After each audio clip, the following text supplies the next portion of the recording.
reference. Hey everybody. Sorry, that was intentional. It's your HR team here again. Coming at you with another weekly video. This week's video we're going to be talking about cash offers, kind of the iBuyer process, some of the different things you may have seen around. I know we've had some ads going around on social media with the cash offers that we've been working with. So to kind of dive into that, I was kind of a guinea pig with that to see how it works, and I filled out the information pretending I was, just anybody looking to sell my house. And I actually received a couple cash offers. The first one was pretty low.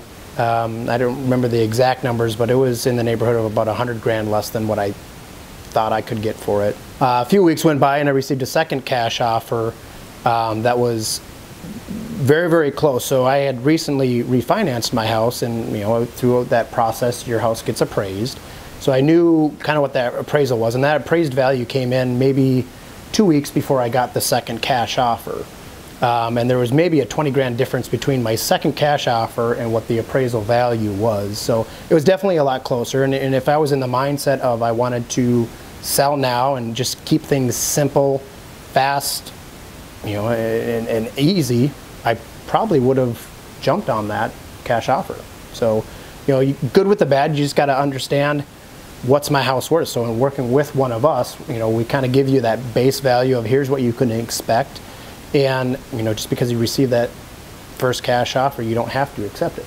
And so the reason that we're bringing this up this time of the year, one, if you're seeing this video, you've probably also seen an ad or another post from us or from our team that's talking about another cash buyer option. And that's coming from the team where you'll get a couple cash offers for someone that is willing to buy your house as is, and it helps you with your timeline to move out. But then what also happens is we can provide what we think is an estimated value or an estimated market value of your home, what we think you could get on the market, take out commission, and you can make a decision to see which one is best for you based on timeline and all of that information. So that's kind of why we wanted to bring it up. And then also just with recent news from Zillow that's come out lately that we wanted to talk about as well. And I think, Tyler, you'd probably be a good one to talk about that. Yeah, so if you heard of Zillow, one, we can't say anything bad about Zillow because they're another brokerage. That's just because of our realtor code of ethics. So everything we're talking about is fact-based, and so Zillow actually shut its home buying process down. And what happened is they over-leveraged and they over-speculated what the market was doing, and I believe it was they lost $450 million or so tied up in some real estate. They had about $4.5 billion tied in real estate.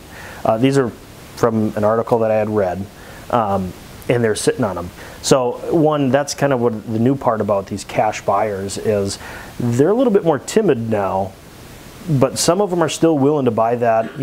They're looking for a deal. And the win-win situation is if you need to be out or you don't want to do repairs, and you might take less for your home for more ease of a sale, these are good options.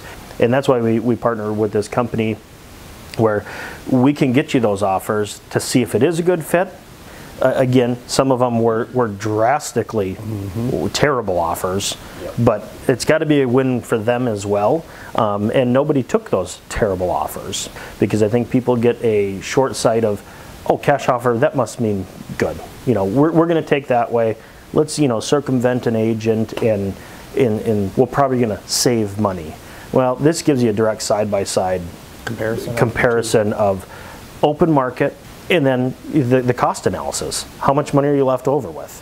At the end of the day, it's the bottom line for most people. So one thing to take into consideration is that they're not all the same. It's not like every cash offer or iBuyer program, they're going to buy it for, I don't know, 80% of value. They're all a little bit different. And one question that I got was what's the difference between selling to a flipper or just like a private person or something like that compared to an iBuyer program? And I think a good way to answer that question is iBuyers are built for scale. They're going to be able to kind of squeeze that that minimum that they're going to buy it for. They're actually going to buy it for a little bit more because they're not looking to make a huge profit on this one.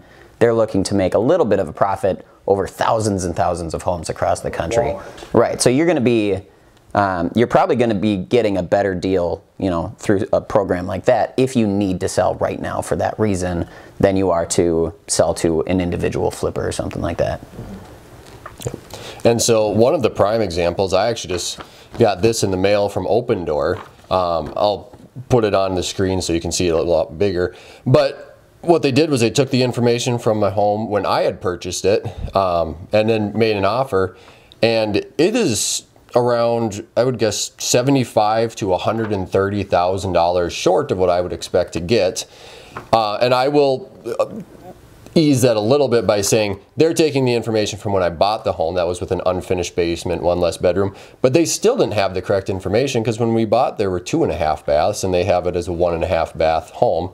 The houses that they're comparing it to are, yeah, they're close by, but they're not even close to the same thing. And from what I know here, I don't think this is even the right number for the dollar amount that they sold for this house. So looking at a few of these, you're kind of like, I don't know where they got this information, but it's a lot lower. And then as we had talked about, I had gone through the entire Zillow process before they had shut down.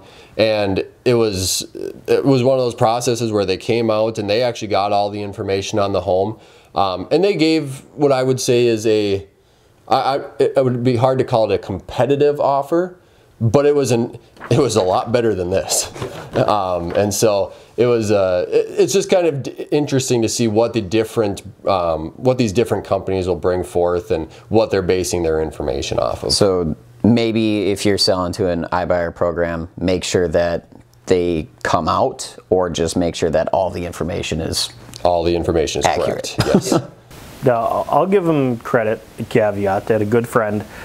They mentioned, oh yeah, we're selling, or we got an offer on our house from one of these cash buyers. I said, well, would you mind, because they're good friends, would you mind if I took a look at your contract?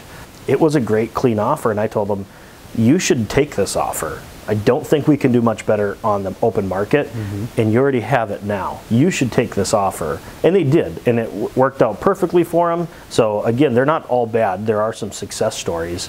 So I guess in a nutshell, not every cash offer is bad. It really depends on what your motivations are, what you're looking to do. But more importantly, you know, it doesn't hurt to get a local opinion from one of us, just to kind of gauge, you know, where it would be. And now you've got all the information to make your decision. If you choose to move forward with the cash offer, that offer, I mean, it's still there, but at least you know, here's my two variances on what to expect.